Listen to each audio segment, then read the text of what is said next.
Okay. Hello, Swizzy. Nice to meet you. So in Paris, and we've seen like yesterday a couple pictures on your Instagram with some Chanel headphones.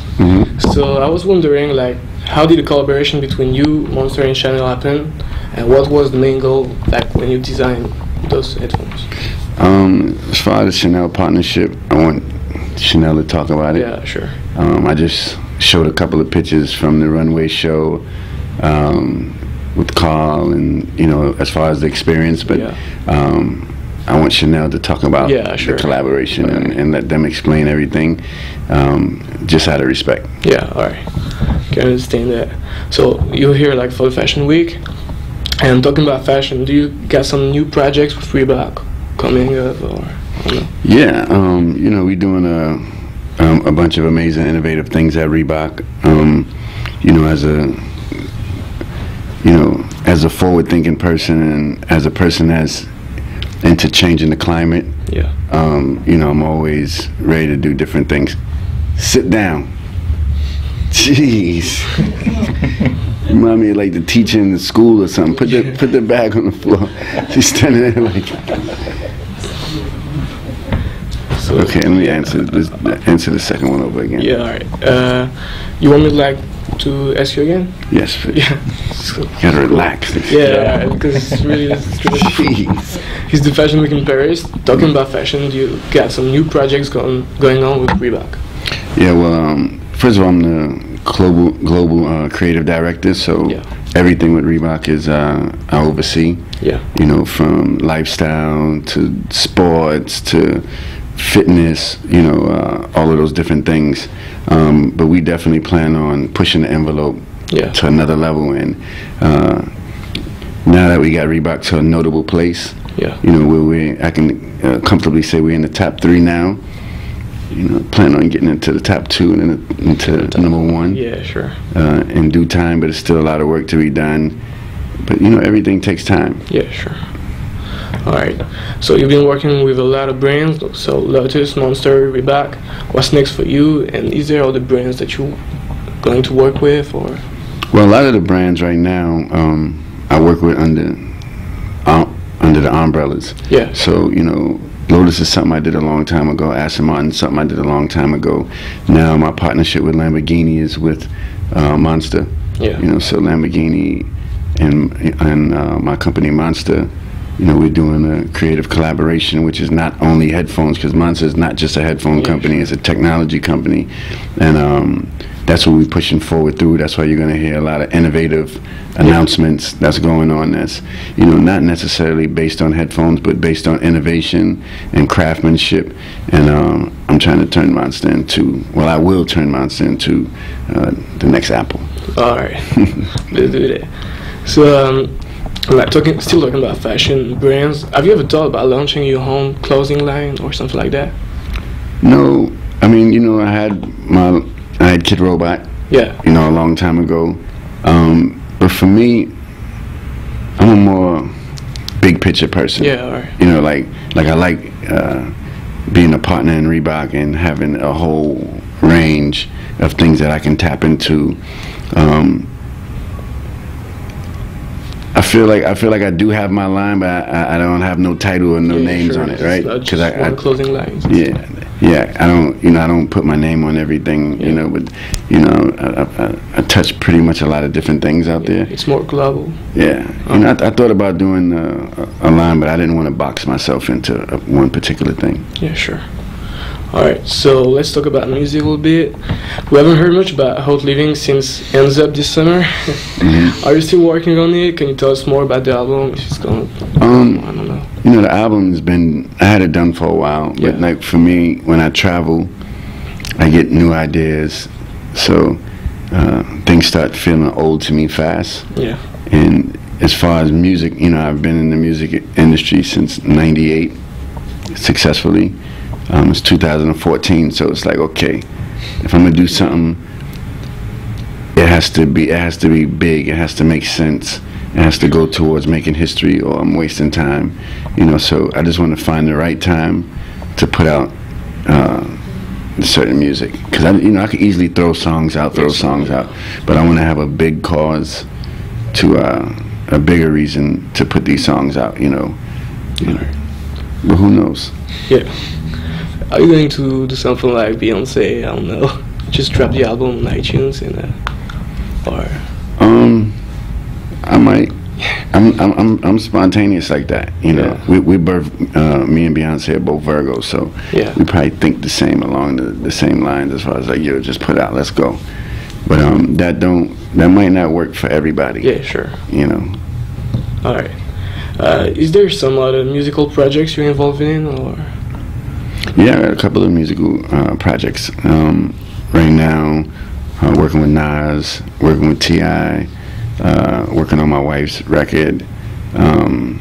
Always working. Yeah. Working on the Lox new album, maybe a DMX album. Yeah. You know, maybe a Rough Rider reunion album. Never know. You know, I got a lot of stuff in the pipeline. All right. Yeah. So I had a question about DMX's next album, so you basically answered to it. So a while ago you talked about a song, I remember, called Skyscrapers, with Bono and Kanye West. What happened to that song? It's still there. Still? Yeah. See, the cool part is it's a timeless song, so whenever it comes out, it's going to be crazy for that moment. Yeah. Right. You know, but it's like, okay, you know, I put Skyscrapers out, but what's the moment? Yeah. You know, like, what's the reason? You know, you know, it gotta be on like. It gotta be like, you know, maybe it's for a movie, maybe it's for a big cause, maybe it's for a charity, but I gotta figure out why I'm putting it out, not just to put it out and say, oh, yeah, I put out a song with Bono and Kanye. Like, a lot of people do things just to seem cool, yeah, you know, and don't have no reasoning behind it. And then that song that had so much hype, and then when you put it out, people like it for 10 minutes, and then they moving on to the next thing, you know. So how do you create something that has stickiness and timelessness, and, you know, where people can remember it as a part in history? So when I get that moment, and when I get that idea, which I have a few of them, then I'll bug Kanye and Bono to say, let's go do it. Yeah, all right. So let's talk about art. We know you really like Jean-Michel Basquiat's work, and you've been painting for a bit now. Is it something you want to focus on, or like, is it something that you just do like on your free time? I don't know. No, I do art pretty much full time. Yeah. You know, and Basquiat was the introduction from me to a lot of people, yeah, in the art world, in the music world, because a lot of people in the music world, they didn't even know what he looked like. Yeah. They didn't know where he was from. You know, I was talking Basquiat for a long time now. I even had the license from his estate, and, you know, I felt I brought his name back to the culture through Reebbok and through the Basquiat shirts, and then people started putting his name in song, and then everybody got familiar. You know, I even have Basquiat on my arm right here, you know. Nice. But for me, it's bigger than just Basquiat. You know, Basquiat was a nice introduction, but there's so many artists out there. You have the JRs, you have the Swoons, you have the Retinas, yeah, sure, you know, you have, you know, Daniel Sham, you have so many artists that's like, you have Cause, you know, you have so many amazing living artists right now that's doing it big, which on my Instagram, I show a lot of diverse art for the Dean collection, which is my art collection. Right. And you know, everybody can't afford a Basquiat. Yeah, sure. You know what I'm saying? So, you know, you know, but that don't mean that they can't learn about Basquiat and other artists. You know, there's different ways to enjoy art. You know, it's not only for rich people. You know, art started from poor people, period. And even when I go to the favelas in Brazil to see Marcelo Echo and spray paint with him, like, you know, it's like come from a poor place, but it's rich. Yeah, sure. You see, and that's what art is. All right. You've been doing a lot for the education of South Bronx children, and you'll be working with public hospitals in NYC. Is it something you want to develop in the future?